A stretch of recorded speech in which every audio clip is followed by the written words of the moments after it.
All right, we're in weekly Tanya, Shaar, HaYichud, VeHaEmunah. We are in the middle of chapter 7, not even really so much the middle of it. We barely just started it last week. As I mentioned, chapter 7 is a super long chapter. I believe it's about 25% of the total words of Shaar, HaYichud, VeHaEmunah. We got up to V'hinei afalpi shehu yisborach lamayla mehamakim v'hazman. That's where we're up to. Yeah, the last word we read was lamata uladalid sitrin. Milamayla ad lamata uladalid sitrin. Above and below, and the 4 directions. Okay, and what was that talking about? It was talking about space, and it was talking about time, and it was speaking about the attribute of Malchus, that Hashem is inherently aloof from all of these limitations, such as space and time. However, Midas Malchusay, his attribute of kingship, is connected to the limitations of space and time, because that is what the whole definition of kingship is, that a melech is one who has a relationship with subjects. I just want to make something very clear, even though I don't want to rehash last week, because we've got a lot ahead of us. The term melech itself is not only a description of an individual, but it is a description of an individual which by definition inherently denotes a relationship with an other.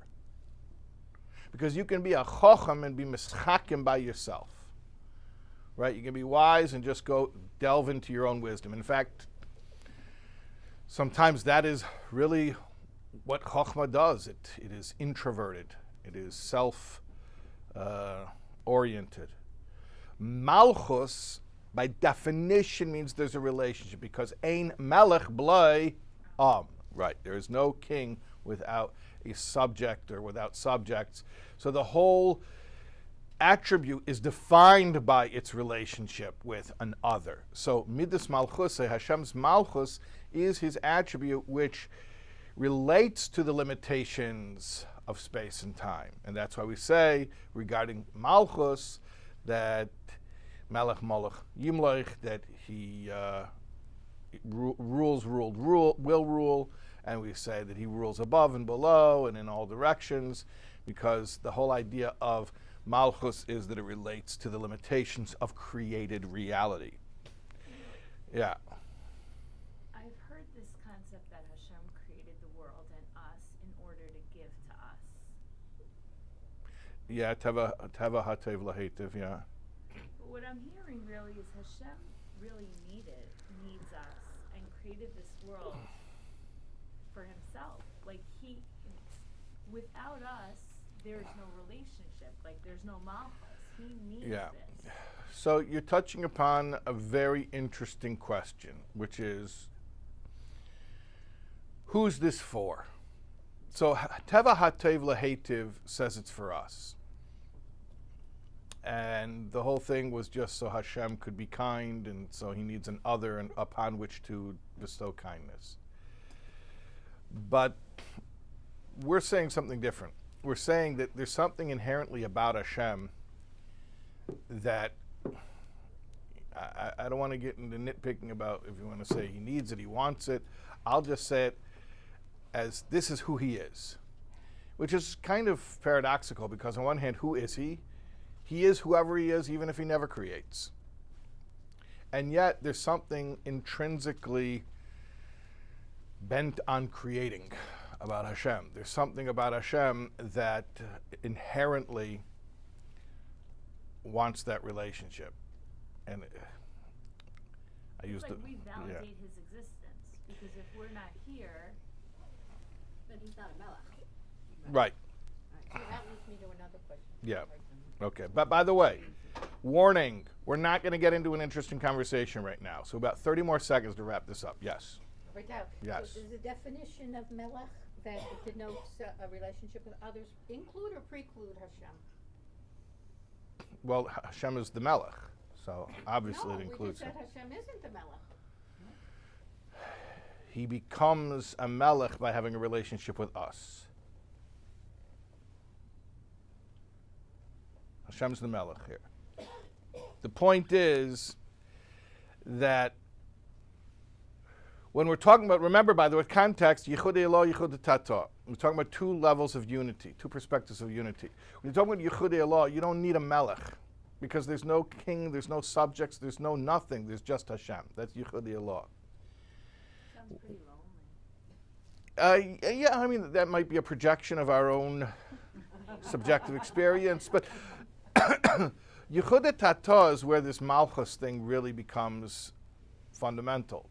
Because what we're explaining is how, on one hand, creation exists, and on the other hand, it's one with Hashem.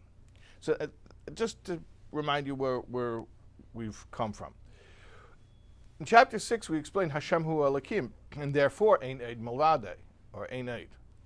There is, Hashem is Elokim, meaning that which conceals godliness is also godly, and therefore even the concealment is really a form of revelation, and even that which is not allowing us to see God is itself God, and therefore there's really nothing but God. That's what we just came from in chapter 6.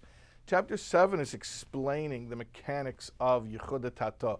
We don't really have to explain the mechanics of Yichud Eloh. Yichud Eloh is pretty simple. He's the only real, true, unconditional existence. Everything else pales in comparison, and actually there is no comparison because it doesn't have its own ontological independence. That's it. So there's just Hashem, Yichud Eloh. Yichud Tata is what we need to understand better. And so we're understanding it through this concept of Midas Malchus. The sphere is called Malchus, or the shame is called Adnos, Aleph Daled Nun Yud. And what we explained is, remember we alluded to this earlier at the end of last week, the Shilov Shem Havaya with Shem Adnai, right? So the Yud Ke Vav Ke is the HaYichud V'Yiyah, Hashem as he transcends time. Aleph Daled Nun Yud, Adnos, well, Adnos is similar to Malchus, Adain, Melech, both of them imply relationship. So the name of Adnos, which implies the relationship, is Meshulav, is interwoven within the name Havaya to show that even Hashem, as he is administrating time and space, is still the same Hashem who transcends categories of time and space. And as such, and we mentioned this last week, being that all time and space is batal to Malchus, and Malchus is one with Hashem because it's one of his attributes, so then by extension we can understand that time and space are also one with Hashem. That's the concept of Yichud Tata. Okay, let's continue inside the text. Now, even though Hashem is intrinsically above the limitations of time and space, nevertheless, he's also found down here in time and space. Dahainu, what does that mean, that he's here in time and space? He's obviously not limited by time and space, but he's here. Dahainu,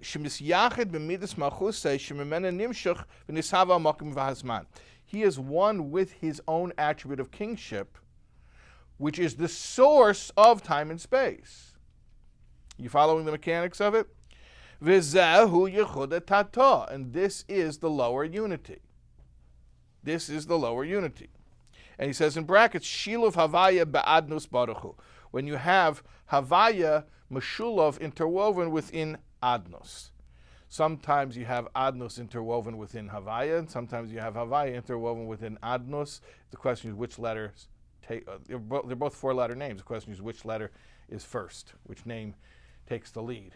Which one is the filling and which one is the bread? That's a deli metaphor. Dahainu shemahus v'atzmusi yisborach hanikra b'shem ein sof baruch hu molayas kol ha'aretz mamish b'zman u'mokim. What that means is that his very essence, which is called infinite, fills the world in time and space. Because in the heavens above and on the earth below, in all four directions, it's all equally full of the infinite one. Right? There's no place that he is barred from. Because he's infinite doesn't mean he can't be in the finite. Just like in the heavens above, so too on the earth below. He's not barred entry because of his infinity. Because all of this space is batel b'metzias. It has no independent existence apart from the infinite one. And how is the infinite present within the finite limitations of space?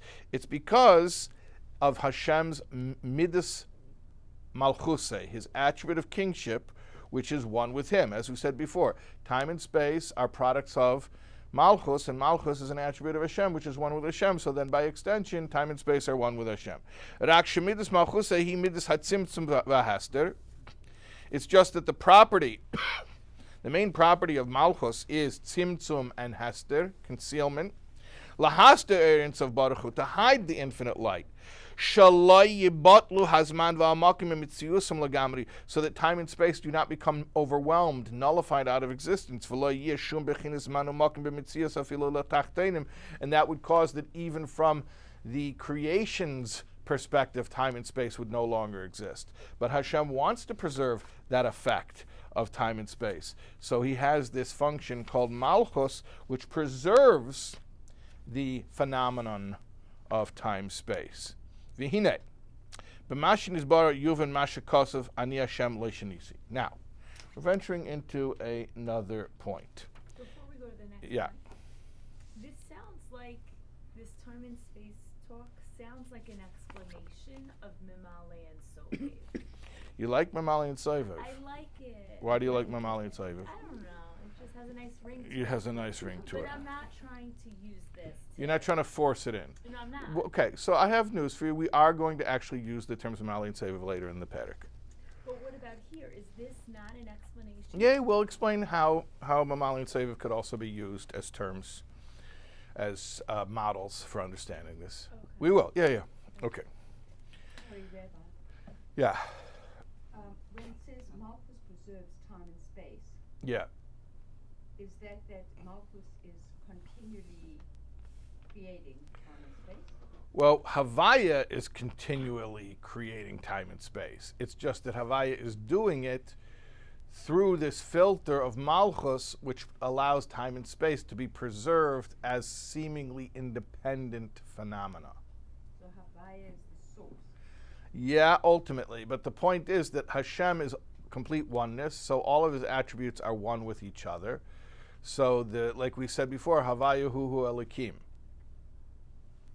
So even his attribute, which deals with finite limitations, is also one with his essence, which transcends finite limitations. Okay. VeHaEmunah. Now we're getting into some controversy. Based on what we've explained, we're going to also understand what it means. I am Hashem, I have not changed. Is that a verse? Paul is always good with the footnotes. Where's that verse from? Ani Hashem lo shanisi. Malachi. Yeah, do you have chapter and verse? 3:6. 3:6. Excellent. Malachi chapter 3, verse 6. I'm the Lord, I have not changed. Okay. Pirush, what does that mean? I'm the Lord, I have not changed.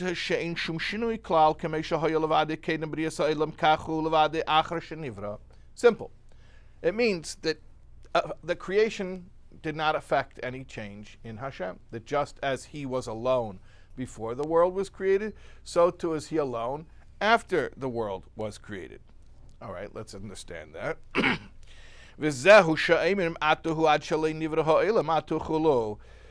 That's what it means when we say in davening. You were he before the world was created. You are he, and the Alter Rebbe says, etc., because he doesn't want to say anything foreboding or ominous like after the world.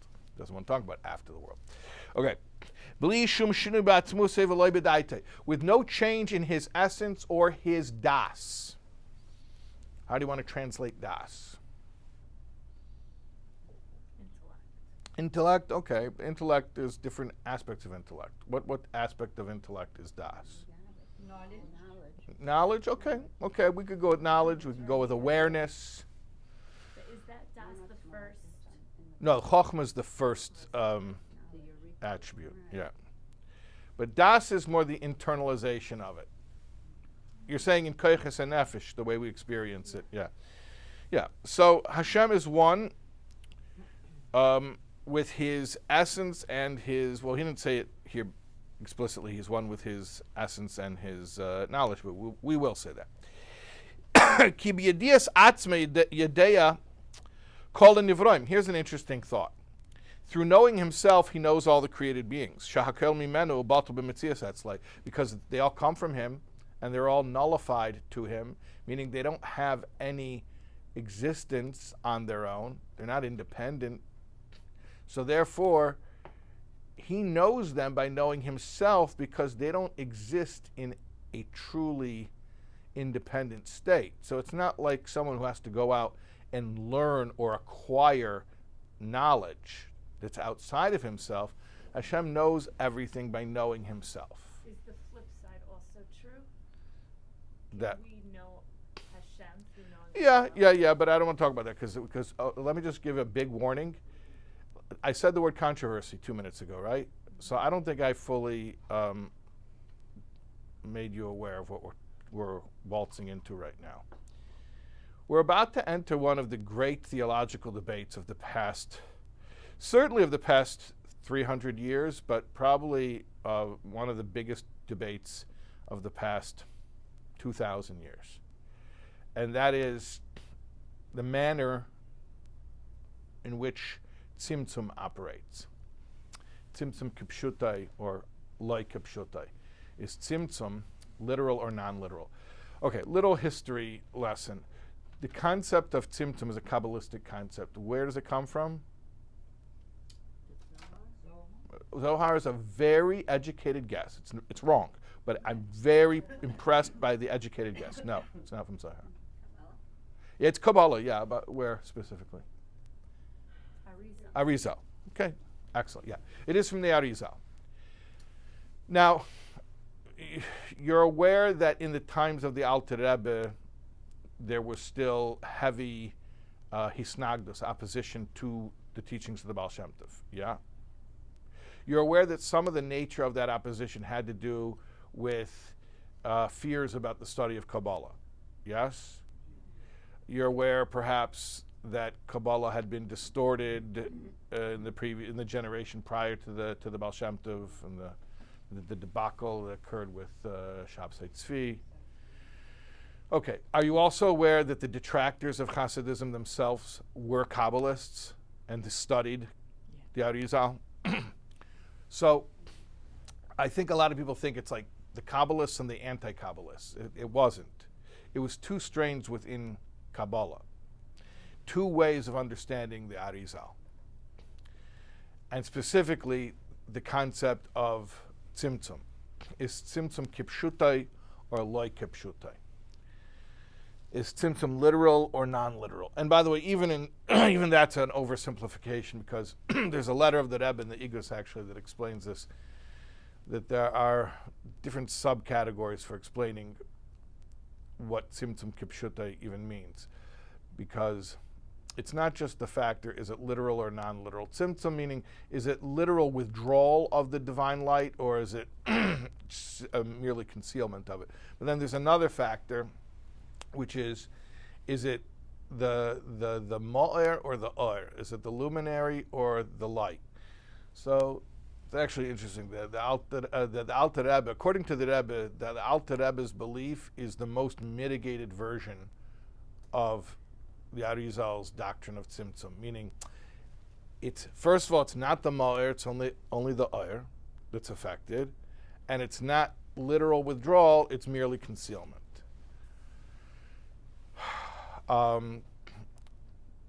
And then there are the other opinions that it's literally withdrawal, the withdrawal of the luminary himself, and there are theological arguments for that. How can you say that God is present in a garbage heap? That is demeaning to God. No, he withdrew himself from the world, and he supervises it from above.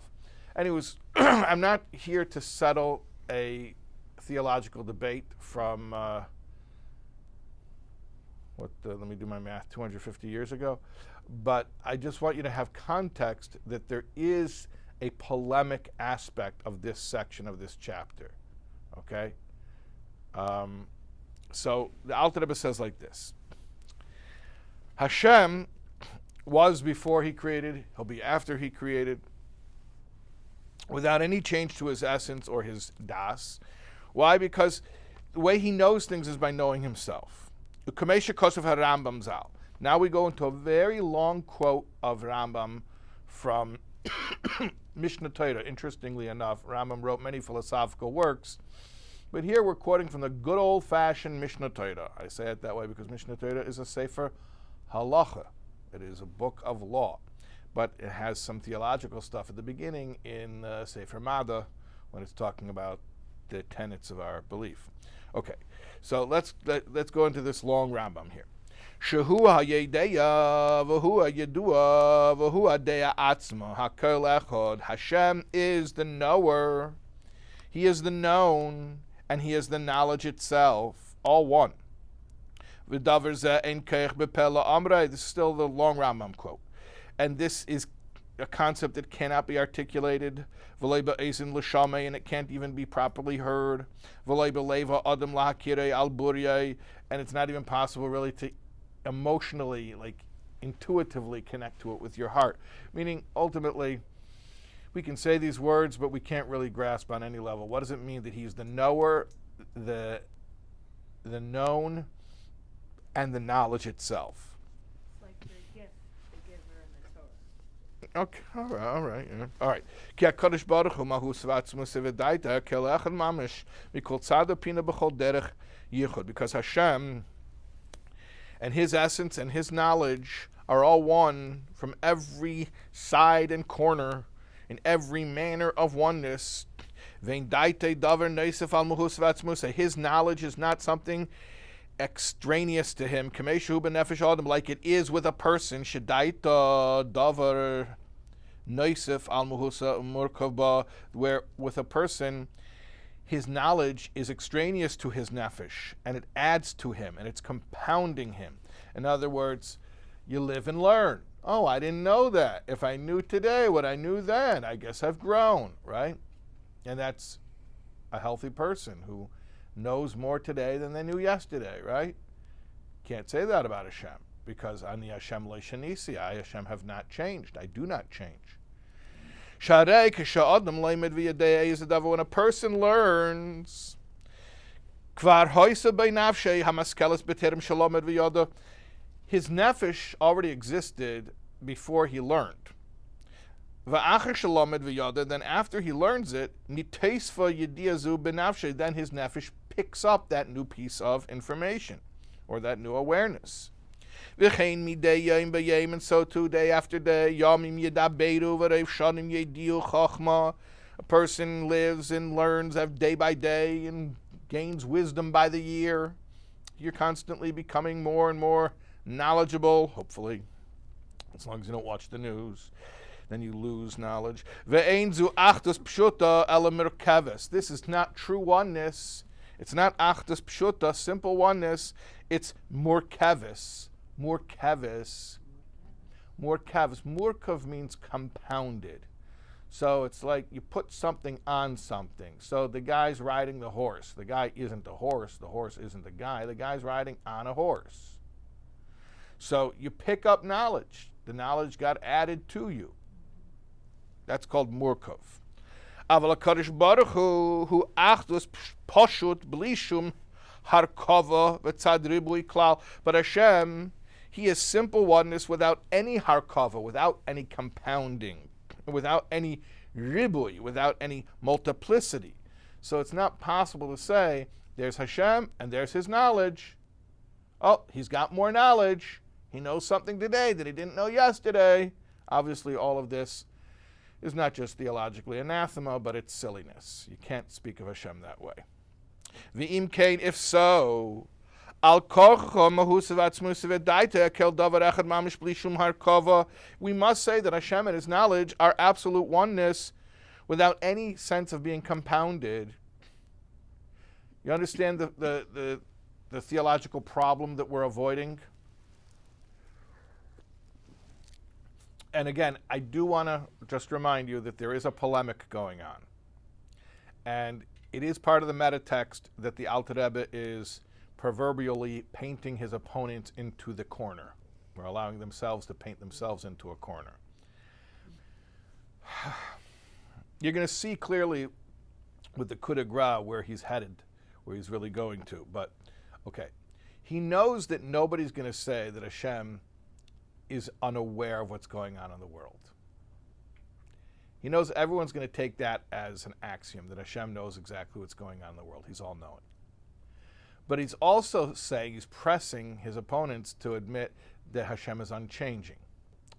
Well, if Hashem is keeping tabs with all the changes in the world, but the changes in the world are somehow outside of him, then his knowledge is acquisitional knowledge. That implies that he knows stuff as it happens.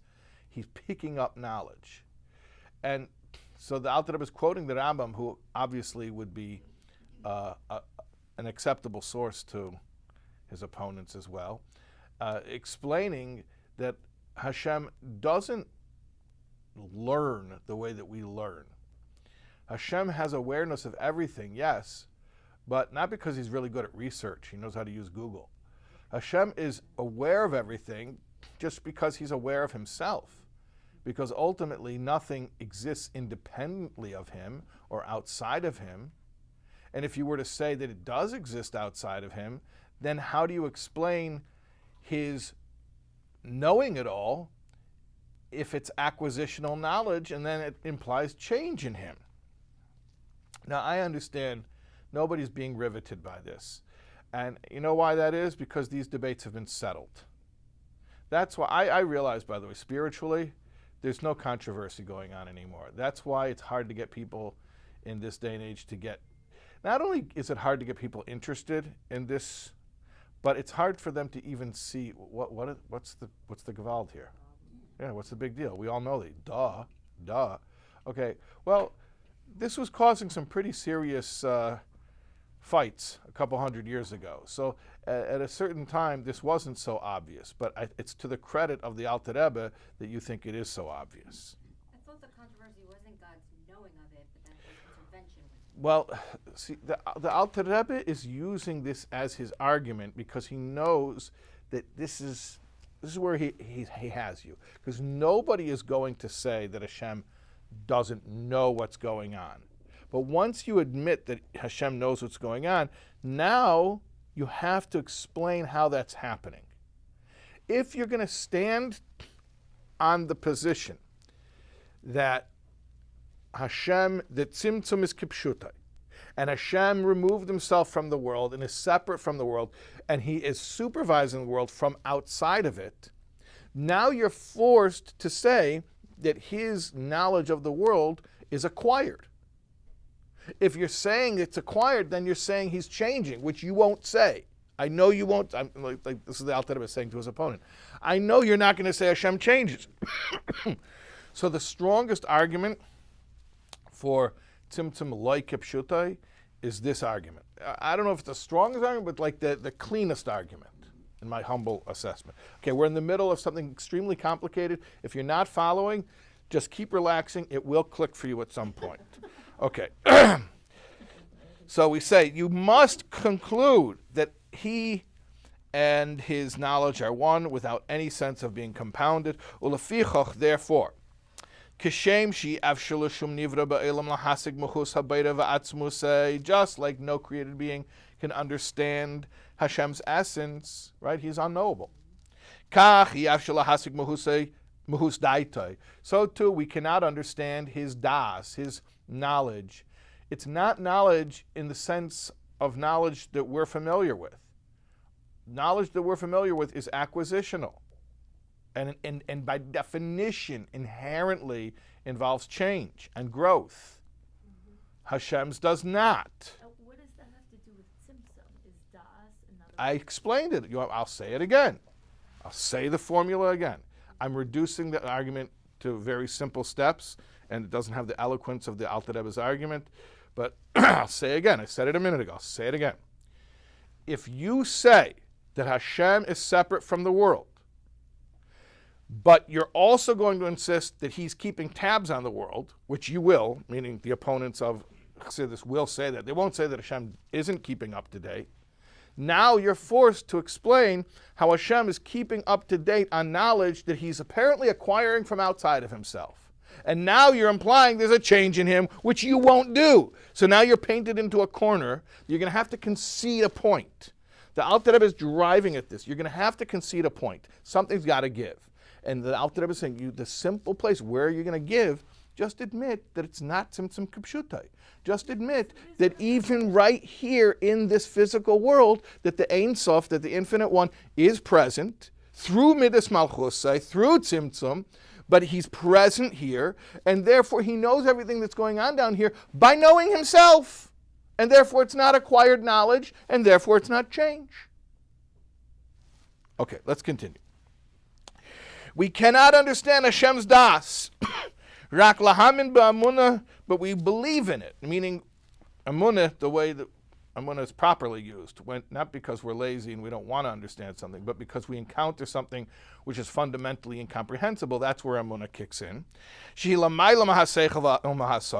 Emunah, which is truly above intellect. Shakadosh Baruch Hu yochid miyuchad, that Hashem is yochid and miyuchad. He is one and unique. Hu v'daita akil echad mamish, and he and his das, his knowledge, are one. Ubiyadias atzme, and through knowing himself, makar v'yedea kol nimtzoyim aliyanim v'tachtenim, that is how he knows everything that exists in the higher and lower realms. Ad shilshul kotin shebayam, down to the little snail in the water. Vad yitush kotin shiyah b'tabara oretz, or the tiny little gnat in the belly button of the earth. There's different explanations what the belly button of the earth is. Although, according to some, it is the antipodes. And that's a discussion for another time. I'm going to do to myself now what I do to you guys all the time and say, that's fascinating. We're not going to get into that.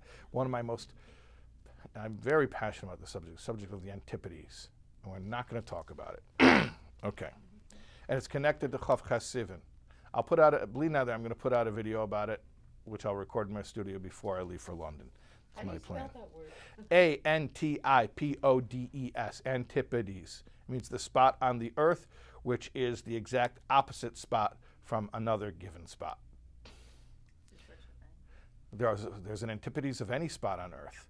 So, according to one explanation, the Taber Ha'aretz is the antipodes of Yerushalayim. Okay, I can't get into it. It's one of my most... I'm very passionate about this subject, but we can't get into it. Okay. Therefore, ein davar nela mimeno ve'ein yediah zu mesifa by ribui varkava klal. Nothing is hidden from him, and nothing increases knowledge in him. Because his knowledge is really just self-knowledge, and he and his knowledge are one. And since that's very difficult to imagine in our minds, Alkin Amar Navi, that's why the prophet said, Ki gavhu shamayim me'aretz, just like the heavens are higher than the earth, Kein gavu dorchai midarcheichem. So are my ways, or Ki gavhu drochai midarcheichem. So are my ways, Hashem is speaking here, loftier than your waves. Umachshvei sai, and my thoughts, mimachshvei seichem, than your thoughts. Uchsiv, hacheker elika TZIMZTZUM v'geimer. If you probe for Hashem, will you find? Uchsiv, heine basaloch im kireis enish tireh. Do you have fleshly eyes to see like a person? Because a person knows things through a knowledge that is outside of himself. V'HaKadosh Baruch Hu, whereas Hashem b'yedias atzmei, he knows by knowing himself. Ad kan l'shenei, there's the end of the interpolated Rambam quote. And then in brackets, Ayin Sham b'Hilchis Yesodei HaTorah, look further there in the laws of the foundations of the Torah, beginning of Sefer Mada. V'eskimu imei Chachmei HaKabbalah, and JFYI, the Chachmei HaKabbalah agree with the Rambam.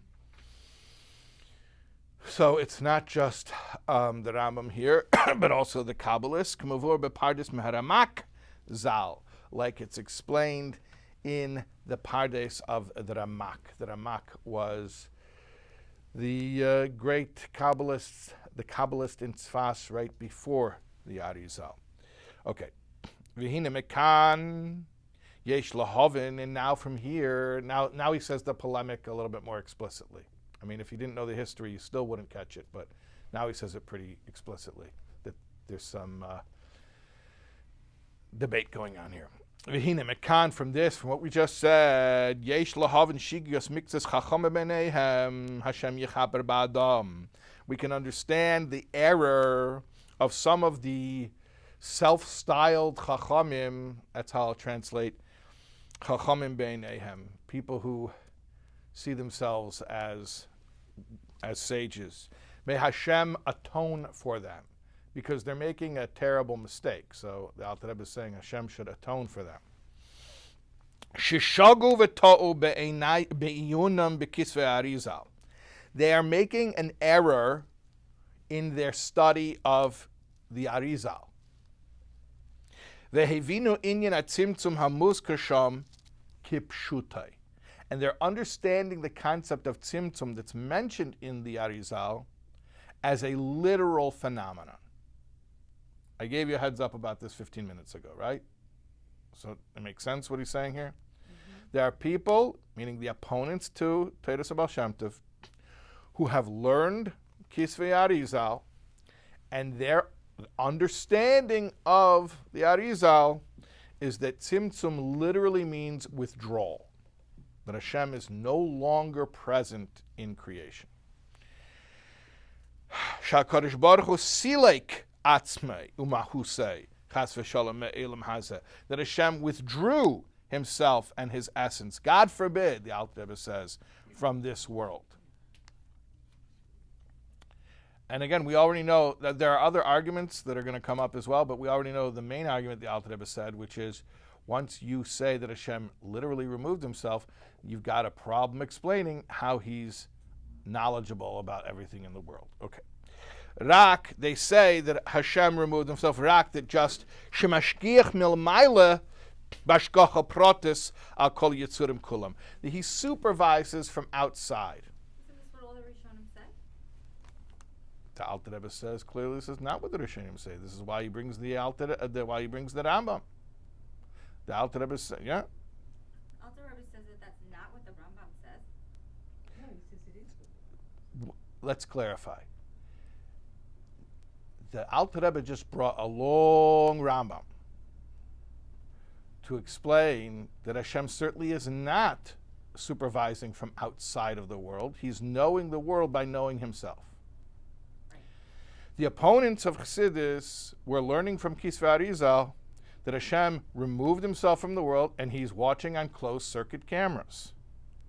The Alter Rebbe is saying, you got a problem if you're going to say that. That's not correct.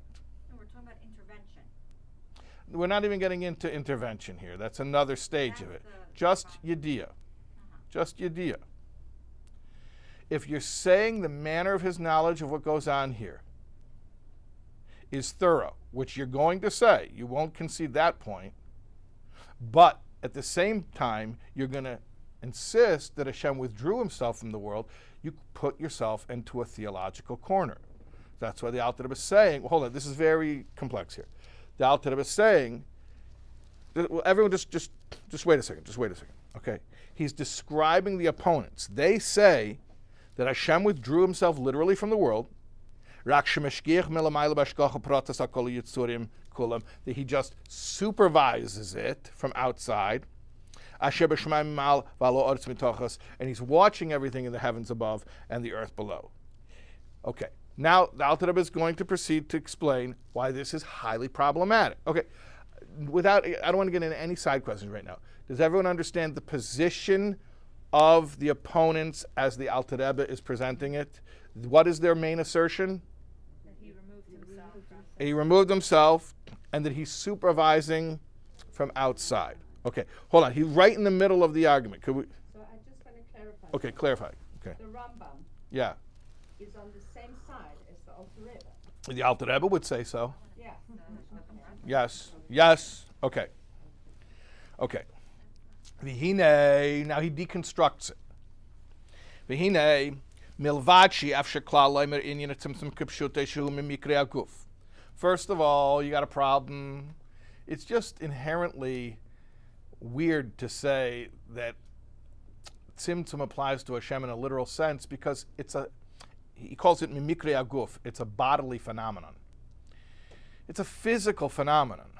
The idea of something being here and not there, or changing locations. Ala Kodesh Baruch, when you're saying it about Hashem, Hanivdo mehem riba revaves havdalis le'adin ketz, who's infinitely removed from these types of descriptions. So it's a lot, I'm saying, sarcastically, facetiously, it's a little bit problematic to describe Hashem as being removed in the spatial sense, which is inherently a phenomenon of physicality. Avgam but furthermore, they're not speaking intelligently. Because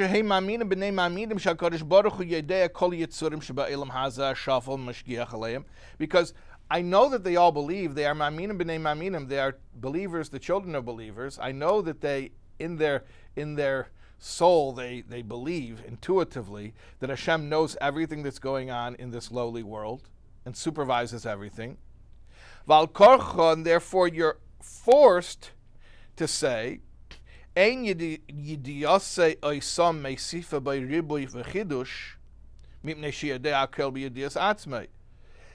his knowledge of the world is not causing him any change or any increase because, as we mentioned before, he's knowing it through knowing himself. So therefore you arrive at this idea that he and his essence and his knowledge are all one. So the Alter Rebbe is saying, if you believe in Tzimtzum Kipshutai, you're creating this concept where Hashem's, first of all, he says, you're ascribing an inherently physical phenomenon to Hashem.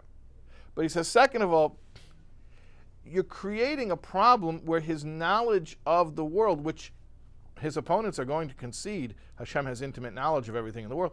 You're creating a problem where Hashem's knowledge of the world somehow implies change or growth or addition in Hashem, chas v'shalom, which cannot be. So therefore, it's just much more theologically sound to say that he's concealed, but he's very much present within the world, and the world is not separate from him, and he knows everything in the world by knowing himself. And this is what it says in Tikkunei Zohar, Tikkun Nun Zayin 57.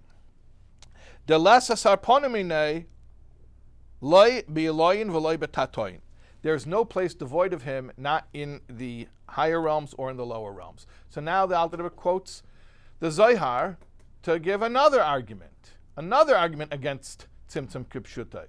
The Zohar says there's no place devoid of him, of Hashem, not in the higher realms or in the lower realms. So there you have your Zohar also making this assertion that clearly Tzimtzum cannot be Kipshutai, literal withdrawal or removal.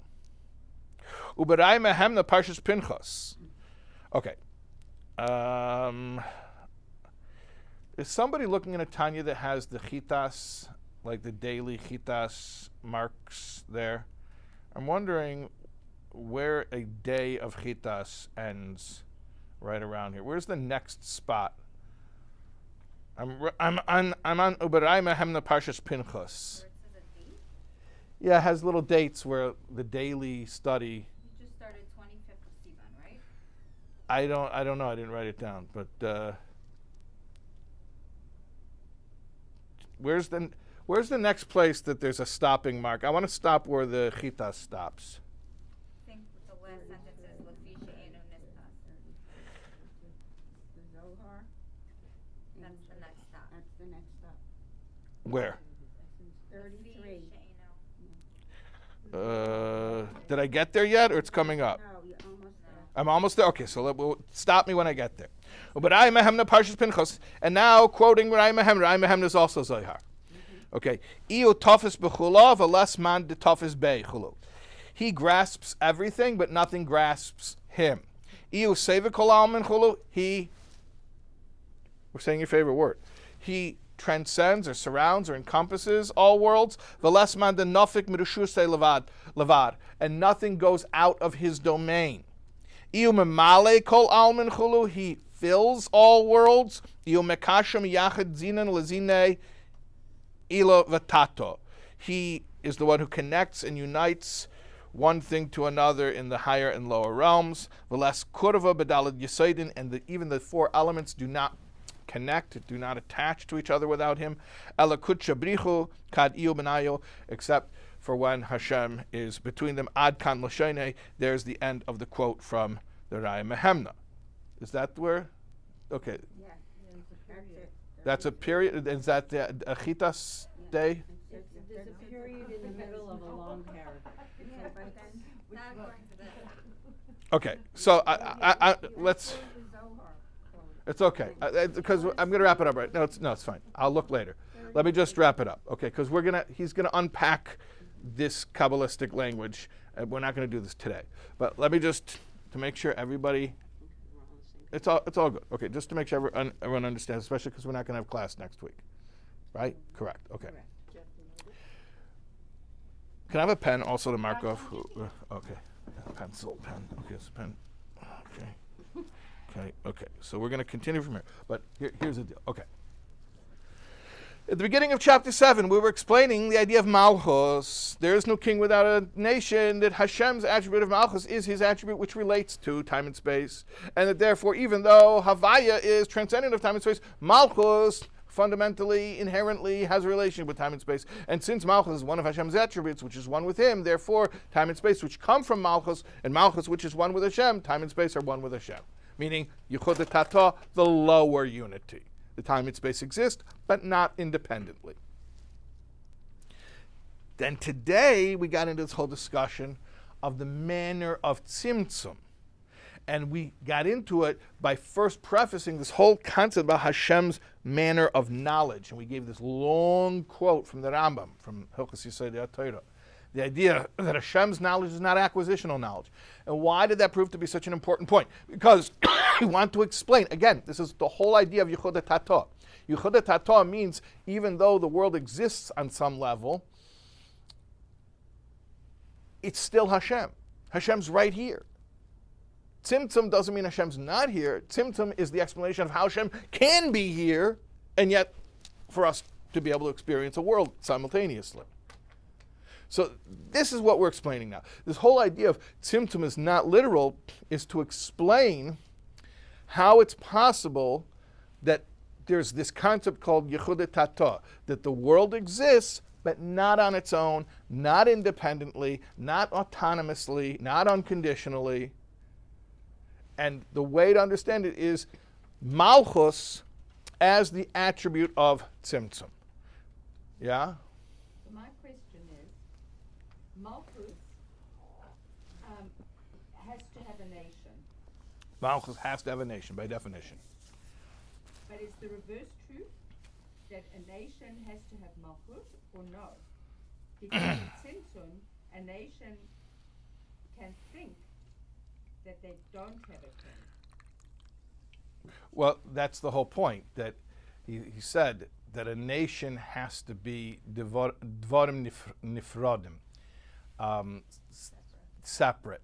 He says it's not a nation if a king rules over his children or even over his servants. So a nation means there's a capacity for the nation to feel independent from the king. If they can't make the mistake of being independent, then it's not a king and subject relationship. Sorry, can the rabbi say that again? They can't make the mistake. Kingship is only when there is a relationship which requires volition. If the subjects have no choice, if they have no ability to perceive any other option, that's not that's not a king-subject relationship. So then there is a possibility for a nation to exist without perceiving that there's a king, without having a king. That is part of the definition of the word nation literally means, like he explains there last week, that's from the word oimamais, dim coals, that they are dim, not the brightest bulb in the box, like they say. That's the whole concept there, that there's the capacity to err regarding their relationship with the king. And that would be the mistake. That would be the mistake. Our Okay. free will. It's designed like that. It's designed Do like we have that. to feel like we have Free will, yeah. Choice. Okay, we're all good? Yeah. Okay, all right.